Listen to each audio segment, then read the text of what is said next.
প্রিয় দর্শক, আসসালামু আলাইকুম। আমি ডক্টর ফজলুর রহিম রিপন। আপনাদের সবাইকে জানাচ্ছি শুভেচ্ছা। প্রিয় দর্শক, এই যে ঘাড়ে ব্যথা এবং ব্যথা অনেক সময় দেখা যায় ঘাড় থেকে হাতের দিকে চলে আসে এবং অনেক সময় দেখা যায় হাতের আঙ্গুল পর্যন্ত ব্যথা চলে আসে। ব্যথার সাথে অনেক সময় দেখা যায় ঝিঁঝি, অবশ অবশ, ভারী ভারী ভাব থাকে এবং কোনো সময় হাতের মধ্যে দুর্বলতাও আসতে পারে। প্রিয় দর্শক, এই যে ঘাড়ে ব্যথার সাথে হাতে ব্যথার যে লিঙ্ক বা হাতের ঝিঁঝি, অবশ অবশ হয়, এর কারণ কি? এর কারণ হচ্ছে যখন ঘাড় থেকে কোনো কারণে নার্ভের মধ্যে চাপ পড়ে, অর্থাৎ যে নার্ভটা আমাদের হাতের দিকে চলে আসে, সেই নার্ভের মধ্যে চাপ পড়লেই সাধারণত এই ধরনের হাতে ব্যথা বা ঝিঁঝি, অবশ অবশ, ভারী ভারী হতে পারে। এখন এই যে নার্ভের মধ্যে যে চাপ, এই চাপ কিন্তু বিভিন্ন কারণেই হতে পারে।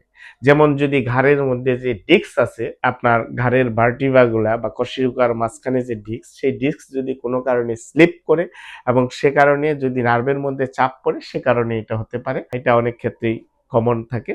এবং কোনো সময় যদি দেখা যায় ঘাড়ের হাড়ে ডিজেনারেটিভ চেঞ্জ হয়ে, অর্থাৎ হাড়ের ক্ষয় হয়ে সার্ভাইক্যাল স্পন্ডোলাইসিস বলে, সেক্ষেত্রেও অনেক সময় নার্ভের মধ্যে চাপ পড়তে পারে। এই ধরনের ব্যথা হওয়ার সম্ভাবনা থাকে। আবার কোনো সময় দেখা যায় যে ঘাড়ের যে মাংসপেশিগুলি আছে, সেই মাংসপেশিগুলি যদি একটু স্পাজম হয় বা খিঁচে ধরে, সেক্ষেত্রেও অনেক সময় নার্ভের মধ্যে চাপ পড়ার সম্ভাবনা থাকে। সেক্ষেত্রেও এই ধরনের সিমটম হতে পারে।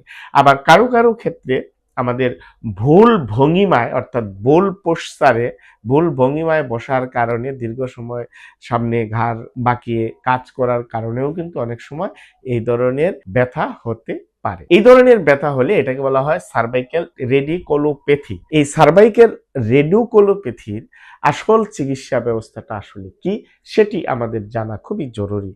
কারণ দিনের পর দিন, মাসের পর মাস ব্যথানাশক ওষুধ খাওয়ার পরও দেখা যায় অনেক সময় হাতের ব্যথা, ঝিঁঝি, অবশ অবশ কমতে চায় না। কারণ কি? তার চিকিৎসাটা যদি প্রপার ওয়েতে না হয়। কারণ এই ধরনের ব্যথা কমাতে হলে আপনাকে যেটা করতে হবে সেটা হচ্ছে যে ফিজিওথেরাপি চিকিৎসা করতে হবে। এখন ফিজিওথেরাপি চিকিৎসা আমি সবসময় বলি যে এই জায়গাতে অনেকগুলা মাল্টিপল সেকশন কাজ করে। যেমন প্রথমত হচ্ছে যে রোগীকে এডুকেশন দিতে হবে এই ব্যথা সম্বন্ধে, তার বডির পোশ্চার সম্বন্ধে, হ্যাঁ, তার কাজকর্ম সম্বন্ধে তাকে এডুকেশন দিতে হবে। তার অ্যাক্টিভিটিটা মডিফাই করতে হবে। অর্থাৎ যদি সামনে ঘাড় বাঁকিয়ে কাজ করে, সেটা ঘাড়টাকে সোজা করে কাজ করতে হবে এবং দীর্ঘ সময় একটানা কাজ না করে ৩০-৩৫ মিনিট পর পর ১-২ মিনিটের জন্য ব্রেক দিতে হবে। এরকম কিছু নিয়ম কানুন মেনে চলতে হবে। পাশাপাশি আমাদের যেটি করা দরকার যে নিয়মিত এক্সারসাইজ করতে হবে। এক্সারসাইজ মানে হচ্ছে যে ঘাড়ের যে মাংসপেশিগুলি আছে, বিশেষ করে ডিপ কোর মাসল যেগুলি আছে, সেগুলিকে স্ট্রেংথেনিং করতে হবে আমাদের ঘাড়ের স্টেবিলিটিটাকে বাড়ানোর জন্য। এবং এর সাথে অনেক সময় দেখা যায় যে আমাদের ম্যানুয়াল থেরাপিও প্রয়োজন হতে পারে।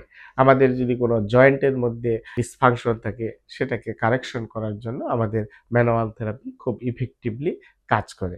এবং আরেকটি গুরুত্বপূর্ণ বিষয় যেটি আমাদের এই ধরনের হাতে ব্যথা বা ঝিঁঝি কমাতে খুবই কার্যকরী, সেটি হচ্ছে নার্ভ গ্লাইডিং করা, অর্থাৎ নিউরো মোবিলাইজেশন, নার্ভ মোবিলাইজেশন। সেক্ষেত্রে আপনার নার্ভের উপর চাপটা কমে যায়, ব্যথা কমে যায়, ঝিঁঝি, অবশ অবশ কমে যায়।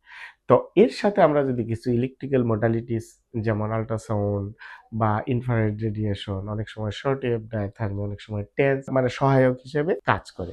আমরা যদি পূর্ণাঙ্গ ফিজিওথেরাপি চিকিৎসাটা নেই এবং অল্প মাত্রায় ব্যথানাশক ওষুধ খেলেই আমাদের এই ধরনের ব্যথা ভালো হওয়া সম্ভব। সুতরাং প্রিয় দর্শক, আপনারা যারা এই ধরনের সমস্যায় ভুগছেন, একজন বিশেষজ্ঞ ফিজিওথেরাপি চিকিৎসকের পরামর্শ নিতে পারেন। আমাদের পরামর্শ নিতে চাইলে আমাদের স্ক্রিনে দেওয়া নাম্বারে যোগাযোগ করতে পারেন। ধন্যবাদ সবাইকে। আসসালামু আলাইকুম।